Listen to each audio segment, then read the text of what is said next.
India Pakistan match হলো 2020 Asia কাপে। Match সম্বন্ধে আজকে বেশি কিছু কথা বলবো না।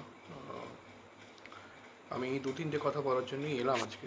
সেটা হচ্ছে, ফার্স্ট হচ্ছে ইন্ডিয়ান প্লেয়াররা, ক্রিকেটাররা হ্যান্ডশেক করেনি পাকিস্তানি ক্রিকেটারদের সঙ্গে, যেটা নিয়ে এত কথা হচ্ছে। তো ঘটনা হচ্ছে, এটা ঠিকই করেছে, ভুল কাজ কিছু করেনি তো।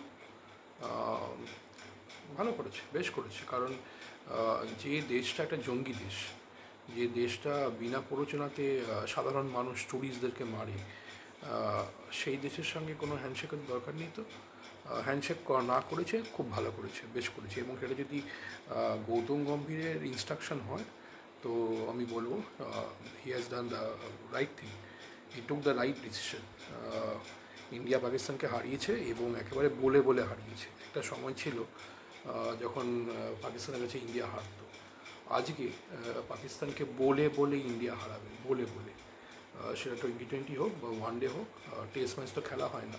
টেস্ট ম্যাচ খেলা হলেও আশা করা যায় সেখানে হারতো পাকিস্তান।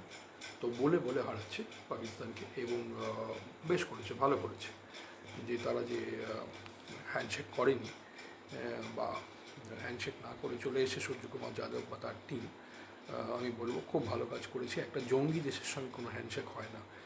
খেলাটা খেলতেই হতো, বিকজ এই ধরনের মাল্টিন্যাশনাল টুর্নামেন্টে অ্যাভয়েড করে বেশি দিন থাকা যাবে না। কারণ আইসিসি টুর্নামেন্টও ইন্ডিয়া যদি আজকে পাকিস্তানকে বয়কট করে, সেখানে যদি ফাইনালে খেলা পড়ে যে কোনো আইসিসি টুর্নামেন্টে, তাহলে টুর্নামেন্টটা ইন্ডিয়াকে ওয়াকওভার দিতে হবে, বা টুর্নামেন্টেতেই ইন্ডিয়াকে হেরে যেতে হবে। তো সেটা একটা কঠিন ব্যাপার। তো মাল্টিন্যাশনাল টুর্নামেন্টে পাকিস্তানকে, ইন্ডিয়াকে খেলতে হবে। না খেলতে পারলে ইন্ডিয়ারই লস। তবে ইন্ডিয়া যতবারই খেলবে পাকিস্তানকে, আশা করা যায় প্রত্যেকবারই হারাবে।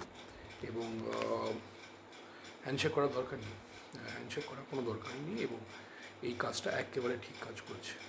তো এইটুকুই বলার ছিল, বেশি কিছু বলার নেই। একেবারে অপারেশন সিন্দুর এবং পেহেলগাঁও এটাকে যোগ্য জবাব দিয়েছে ইন্ডিয়ান টিম।